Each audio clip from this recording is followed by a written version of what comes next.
Hey guys, Chris Fix here, and today I'm going to show you how to super clean your engine bay. So clean that you'll be able to eat off of it. And no, I am not joking. After you guys saw this engine bay in one of my videos, I got thousands of comments from you asking what's the best way to clean your engine. And I got so many requests from you guys that this became the most requested video ever. So as usual, I'm going all out in this video. I have a bunch of different vehicles with different engine bay setups that are dirty in different ways. Starting with the Drift Stang, which has a dirty engine that's covered mostly in grease and oil. So we're gonna go from this to this. And with the Jag, we have the classic daily driver dirty engine bay. That's just dirty from, well, driving it daily. So here's our before, and then the after. And then we have a truck with a dirty engine that's covered in mud, which was from driving through a puddle or two. And this engine's gonna go from this to this. And finally, we have a van that's over 20 years old with over 300,000 miles on her. And not only is this engine bay dirty, but we have a bunch of rusted parts that I'm gonna show you how to clean up to make this engine look great. And the best part is, after watching this video, you're gonna be able to super clean any engine and make it look brand new, just like you saw, using these common products. We have some microfiber towels, which you buy in bulk because we're gonna be using a lot, different brushes, paint markers, cleaning wipes, spray wax, trim restorer, and soapy water.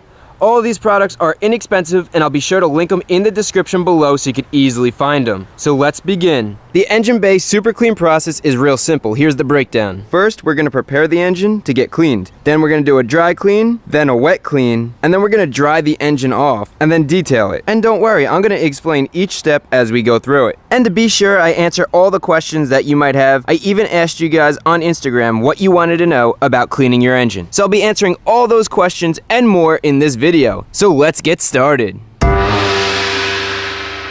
The first step is the preparation step, and although it seems simple, it's important to have all your cleaning supplies laid out right next to your engine. That's going to make it a lot quicker to clean the engine and a lot more enjoyable because your products are going to be right there for you to use. It's also a good idea to put on some gloves to protect your hands from chemicals and oils, and put on some safety glasses just in case some dirt splashes in your face. Now what you want to do next, since we're getting the engine wet, you want to isolate the power source, which is the battery, by disconnecting it. And if your battery's in the engine bay like this and it's easy to get to, go ahead and remove it, because that's going to make it so much easier to clean this area over here and get to the hard to reach spaces. But no matter what, even if you keep your battery in the car, make sure you disconnect the positive and negative leads so we completely isolate the battery from the rest of the car. And the whole point of disconnecting your battery is peace of mind. Everybody's biggest concern when you're cleaning the engine bay is getting water in something that you shouldn't and then it shorts out. But with the battery completely disconnected, there's no electric running through any of this, so you can't short anything out. So there's a lot less to worry about. And then when we're done cleaning and detailing the engine, we can make sure everything is dry and then reconnect the battery and we'll be good to go. And finally, the last thing for our preparation step, even though we disconnected the battery, there are still some components that we don't want to get wet. Sure, you could get them a little wet, but you don't want to get them soaking wet. For example, we have the alternator. We also have the distributor. In this car, we actually have two distributors. But what you want to do is you want to follow your spark plug wires, and this is the electronic distributor. If you want, you could press down on the caps here, make sure that they're forced all the way down. That helps keep water out, but these are water sensitive. Following those spark plug wires, we come over to the spark plugs, and on this engine, the spark plugs are at the top. In most cases, when the spark plugs are at the top, you want to be careful because the water could sit in those spark plug wells. And when water collects there, it doesn't easily dry out, and you could have issues when we reconnect the battery. So again, these components can get splashed with water, but the idea is we don't want to soak them with water if we could help it. Another engine bay that's becoming a lot more common is one that's covered in plastic. And usually these plastic covers are protecting whatever you don't want to get wet. So we just want to make sure we don't get water behind the plastic. And with that being said, everything under the hood is designed to get wet. That's why you could drive your car through puddles in the rain without worrying about anything. The only difference is we're going to be spraying water from the top, but we're going to be doing so with a light shower. We're not using a pressure washer. And the reason why is these connections, sure, they're watertight, but over time with heat cycles, with vibrations, these become less and less waterproof. So we don't want to shoot pressurized water into them. Even if it doesn't damage the sensor, any water that gets in here, even in small amounts, will cause corrosion, and then over time you'll run into issues. And one last thing we want to be careful of that you don't really think about, but you definitely don't want to get water in, is your engine oil dipstick. Sometimes it's popped up. So you just want to make sure you push that all the way in so we don't get water in the engine oil. Same thing goes for your brake fluid reservoir. Make sure it's completely tight. And your power steering reservoir, again, make sure it's tight. And finally, if you have an automatic transmission and a dipstick, make sure that dipstick is pushed all the way in. And with that, we are done with the preparation step. So let's move on to the next step. The next step is to dry clean the engine, and that's exactly how it sounds. Before we get the engine wet at all, with the engine completely dry, we're gonna clean it. Reason being is a lot of the dirt and debris that gets on the engine is just dust and road grime that settles on the top of everything. So before we get water on here and get it completely soaking wet, and then that water pushes the dirt into places we can't easily reach, we're gonna clean it. And to do that, it's really simple. We're gonna be using brushes. First, since there's gonna be a lot of dust, get your dust mask on, and it really doesn't matter what brushes you use. I like to use these brushes because they have a long handle so you can get into those hard to reach spaces. But we have a toothbrush, we have regular painter's brushes if that's what you could find, and then we have metal wire brushes, and I'll show you why we're using that in a second. So these brushes are being used to agitate all the surface dust, but how do you remove that? Well, there's a couple of ways, and it depends what you have. I personally like using a vacuum. That way you could suck it up, and we'll also use this later to help dry the engine. But if you don't have a vacuum, then you could use something like a leaf blower, or you could use one of these attachments on an air compressor to blow away all that dust and dirt. So let me show you how this works. We're using a vacuum and a brush together, although the dirt here is pretty loose already and could just be sucked up. But where the dirt isn't loose, like around the sensors or hard to reach places, work that brush in there and agitate the dirt so it becomes loose, and then you have the vacuum right there to suck it up. And you might not think this is doing much, but this is before the dry clean, and this is after. And that's all from just using a dry brush. So now you're going to want to brush off as many surfaces in the engine bay as you can. This whole process is pretty quick and it only takes about 5 minutes. And it's definitely helpful to have a few different size brushes. Now brushes are great, but it could be hard to reach into these tight spaces, so an air nozzle like this that connects to an air compressor works awesome to get even more dust out of the engine bay. And look at all that dust getting blown out. Another option is to use a leaf blower, which also works well, and with some vacuums all you have to do is flip the hose around and it'll blow the air out instead of sucking it in. That's all it takes to dry clean an engine, and we get a lot of the surface dust off the engine before we get it wet. Now I'm done with this engine, it's completely dry cleaned, but one thing I want to mention, we have this intake here which is metal, it's aluminum, but it's in pretty good shape, and it's also a small part of the engine. On some cars, like in this Jaguar, we have a large metal intake. This is aluminum, and you can see there's discoloration on it, it's stained, it's pitted and corroded, and it doesn't look good. And since it's such a big part of how this engine looks, it's important that we clean this. And what we're going to be using is a metal wire brush, and it's pretty simple. We just rub the metal wire brush back and forth. And you could do this entire job with a metal wire brush. But this is pretty big, so if you have a rotary tool like this one with a metal wire attachment, will make cleaning this a lot easier. It also tends to come out a little bit shinier when you're using the rotary tool rather than by hand. You want to make sure that you're careful around any plastic bits like sensors or rubber hoses. And look at how much better that looks. Now once we clean the rest of the engine bay, it's going to look even better. Wanna know what? Here you go. This is what it looks like with a nice and clean engine bay. You can see that aluminum really sets it off and makes it look great. But you don't necessarily need to clean this in every car. For example, I already super cleaned the engine in this Ford Fiesta and I didn't touch the aluminum at all. And this still came out great. And in this van, the engine bay doesn't have a lot of aluminum, but what we do have is this aluminum right here for the lettering. And I think if we polish this up, it'll look good against the black intake. So it just takes a few seconds to run the wire wheel across this and clean it up real nice. And for just a couple of seconds of work, look at how good that looks. And once we clean this up and get that dark black, the silver and black contrast is gonna look awesome. And that is all for step 2, dry cleaning your engine. A couple of brushes, dusting the engine off, vacuuming it up, and that gets us ready for the next step. And our third step, the step that gets everybody nervous, is the wet cleaning step. This is where we take a hose and we wet down the engine bay. But you don't have to worry, I'm gonna show you everything you need to know so you don't damage your engine. And this is actually a lot easier than everyone makes it out to be.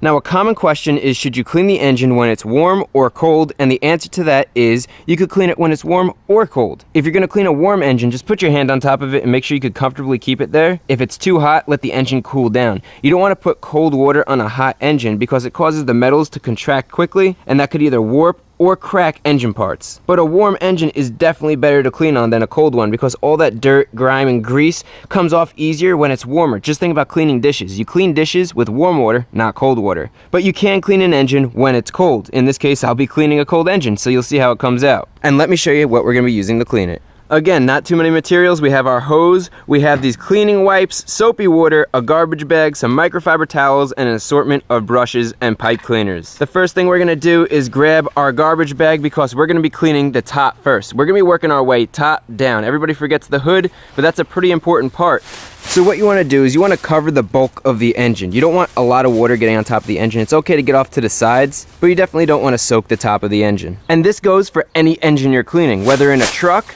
an engine that already has a plastic cover, or an engine that's mostly covered by the wiper shroud. You should always cover the engine to play it safe. So for the wet clean process, first we're going to clean the hood, and then we're going to clean the outside of the engine bay, and then we're going to remove the garbage bag and clean the actual engine itself. So let's get back to the Mustang and start cleaning the hood.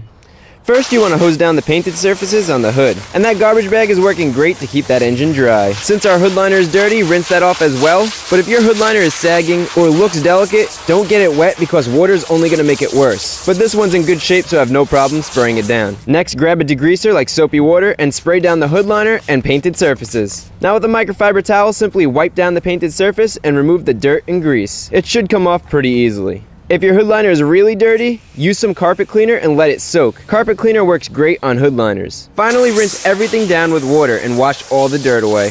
Now I can still see some stains over here. I'm going to show you how to fix that in our last step. But for now, let's go clean the engine bay. Before removing the bag, we want to clean the entire outside of the engine bay. So pick a side to start on. I'm going to start here and work my way around.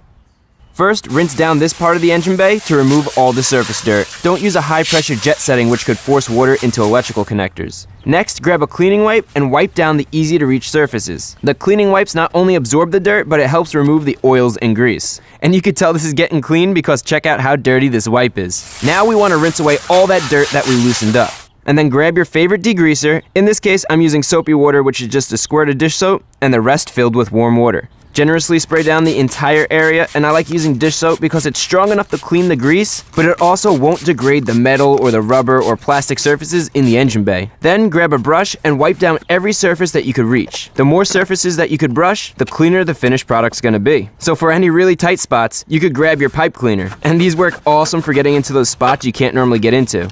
And finally, we just loosened up all that dirt, which is still sitting in that engine bay. So to remove it, rinse it away with the hose. Now repeat this process for the rest of the engine bay. Spray it down, wipe it down, rinse, spray the degreaser, agitate with a brush, and then rinse it all away. Each side should take about 5 minutes to thoroughly clean, and it's really not difficult to do.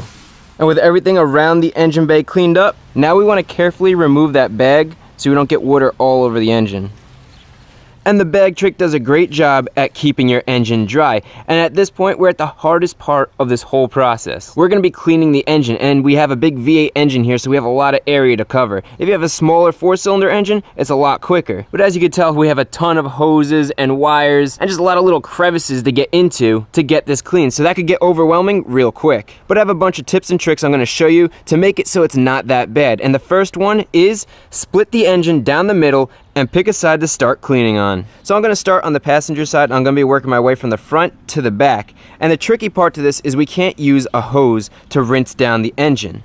So we need to have good access to clean the engine. But you can see we have this intake in the way, and you can just work around it, but it's pretty big and it's going to make it difficult to clean here. So let's remove it. Just disconnect the 2 sensors, pop off a couple of hoses, and remove the intake, which gives us a lot more room. And the added benefit is that we could clean this out of the car. And more importantly, now we have a lot more access to the passenger side of the engine. So when cleaning the actual engine, first clean off any grease and oil with your cleaning wipes. We have a pretty thick layer of grease here, but it's coming right off with the wipes. And removing the thick grease like this is going to help the engine cool more efficiently because grease acts as a layer of insulation between the engine and the cold air around it. And check out all that grease we removed. Next, spray down the area with soapy water. And since we're only using a fine mist, we don't have to worry about damaging anything, so you could spray it everywhere. Then use a brush to agitate all the dirty surfaces. And for any surfaces that you can't reach, now's when you can use those pipe cleaners and get into those really tight spaces. Now, if you don't have a pipe cleaner to clean those hard to reach areas and the little tight surfaces, I'm going to show you something to use that everybody has, and that is a toothbrush. So wet down the surface, and the stiff bristles do a good job at agitating that dirt and cleaning it out. A toothbrush also works really well on those tough to clean wiring harnesses. Now, after loosening up all that dirt, we need to somehow remove it. And with all the other parts of the engine, we just used the hose and rinsed it all away. But unfortunately, we have a lot of electronics here. We have those spark plug holes and just things we don't want to get soaking wet. So instead of using the hose, we're going to be using a microfiber towel, and we're going to wipe everything down. That way the towel is absorbing both the soapy water and the dirt and grease we loosened up. So basically, we're cleaning and drying at the same time. And you can't worry about getting the microfiber towel dirty. That actually means that you're wiping away the grease. Here's what a new microfiber towel looks like. Here's what the one that we're drying with looks like. So instead of all the grease being stuck on here, it's getting sucked up into our microfiber towel. Now, some spaces, like back in there, are gonna be really difficult to get into. So a little trick, grab your pipe cleaner and then grab your microfiber towel and wrap it in the pipe cleaner. And now you can force your pipe cleaner back there and make it easier to get to those hard to reach spaces. All right. And with all that dirt and grease gone and cleaned up, check that out. That is looking so good, and we haven't even detailed it yet. So that's just clean. Once we detail it, it's gonna look brand new. So I'm just gonna real quick clean this up just like we did the other side. And with that, our engine and engine bay are clean. So let's move on to the next step. Now, after cleaning, we're left with a wet engine bay. So grab a microfiber towel, a nice clean one, and start drying everything down. This is actually a pretty important step. You want the engine to be completely dry before we move to the next step, which is detailing. And one thing you'll notice, as you're drying, your towel is gonna start getting dirty. So you're also picking up that extra dirt that you might have left behind. And as you're drying, you might see a spot like down there that I totally missed. So just get in there with your towel if you need to, grab some soapy water and clean it up. And finally, as you're drying, you might encounter a spot where you have puddled water, just like here and also in here. Make sure you dry those areas out good because you don't want any standing water for when we put the battery back in. So get your towel in there and absorb it, or a little trick that works really well, if you have a vacuum, just suck that water right out. So dry the entire engine bay, absorbing as much water as you can. And there we go, with our engine completely dried, we are ready for our last step, which is easily the most rewarding step. And our final step is the detailing step. But before we detail the engine bay, don't forget we have to detail the hood. Now, washing this hood didn't come out as clean as I wanted it to. And one thing you could do, which looks awesome, is pop off these clips and remove the hood liner. Since we already cleaned this and it's completely dry, I'm gonna be using a black non-flammable fabric dye to restore the hood liner. Now, obviously you don't have to do this if your hood liner isn't bad, but this is gonna make a huge difference for mine. And also, they discontinued this for my car, so you can't even get a new one if you wanted. And this is turning out nicely. Now, as we let this dry, let's detail the rest of the hood. So grab your favorite spray wax and just spray all the painted surfaces. We're gonna go all the way around. After we're done spraying, grab a microfiber towel, and we're just gonna buff in that spray wax right into that paint. Since we have our spray wax all ready, now we could spray down all the painted surfaces in our engine bay. And then buff that wax into the paint. And this is not only going to protect the paint, but it's going to make it a deeper red. And now that all our painted surfaces in the engine bay are detailed, it's time to detail all the rubber and plastic surfaces. And in order to do that, we're going to be using a water-based trim restorer. This dries non-greasy, so it won't collect dust. It restores the deep black color in the rubbers and plastics, and it actually protects the rubber and plastics as well. And a mistake I see all the time, please don't do this. Don't use WD-40, don't use motor oil, don't use any oily or greasy products in your engine bay. Not only is it gonna collect dust, but it's gonna damage those plastics and rubbers, so don't use these. So be sure to use a trim restorer that's safe on plastics and rubber. And what I like to do, I like to pour a bunch of the trim restorer in one little spot like that. Then grab a clean brush, get some trim restorer on your brush, and we're gonna start on one side and work our way around. So we'll start back here and start brushing it into the plastics and rubber. As you spread the product thin and there's not enough, just dab your brush into more and spread it around. Right now, don't worry about getting smooth coverage. Just make sure everything you want covered is covered. On complex surfaces like the top of this distributor, the brush is going to make it possible to get complete coverage. Just spend some time and work it in there good. And when you're doing this, you want to make sure that you don't apply any product to the belt by mistake. Any product that gets on the belt could cause the belt to squeak or even worse, slip. After you're done applying the product thoroughly, let it sit and soak for about 10 minutes. After letting this sit for a few minutes, grab your microfiber towel, and now we're going to buff off all the plastic pieces that we put trim restorer on. The idea is we let the product soak into the pores of the plastic and rubber. Now we're removing that top layer so it doesn't collect dust and so we could even it out. So you basically want to rub down every surface you touched with the brush. To keep track of the parts you buffed with the towel, I work on one side of the engine, and then when I'm done, I move to the other. Now after buffing the entire engine bay, this is looking amazing. Check that out. And you could stop here, but I have one more step that I like to do using paint markers to really set this apart. And what we want to do is we want to look around the engine bay and just look for parts that look rusted or bolts that just don't look good. For example, there's one right here. A rusted bolt like this just ruins the look of your perfectly clean engine compartment. So grab a metal wire brush and just clean off that rust, and then grab your paint marker and cover that rust in black paint. And I know that doesn't seem like much, but little details like that make all the difference. And since we have the paint markers out, I have one more quick tip that's really going to make a difference, and that is working with faded lettering. Although this doesn't look that bad, this washer fluid only cap is faded. So you can grab your paint marker and just color the raised letters only. And look at that, attention to detail like that is gonna really set your engine bay apart from everybody else's. And with that, oh man, just look at this engine, it's so clean. We are almost done, we just need to put a couple of pieces in that we took out, so let's go do that. Let's add our cleaned intake and our cleaned battery. And we can't forget about our hood insulation. That looks so much better than before. Here's the before and after. Look at that. And just to show you, the car starts up with no problems, no check engine lights. There you go. And that is how you clean your engine bay. Now this takes about 2 hours total to do, and it's really simple. Just take your time and have fun with it, and you'll get results just like this. This engine looks brand new. Not only does this look good, but all the rubber and the plastic is protected. Plus, you have an engine bay you could be proud of. And if you really wanted to, it's so clean you could eat off of it. As always, all the products I used in this video are linked in the description so you could easily find them. Hopefully the video was helpful. If it was, remember to give it a thumbs up. If you're not a subscriber, consider hitting that subscribe button. And finally, if you go to Super Clean Your Engine, be sure to take a before and after picture because I want to see it. Tag me in it, send it to me on Instagram, whatever you need to do. I'd love to check it out. And if you have any questions, feel free to leave them in the comments below.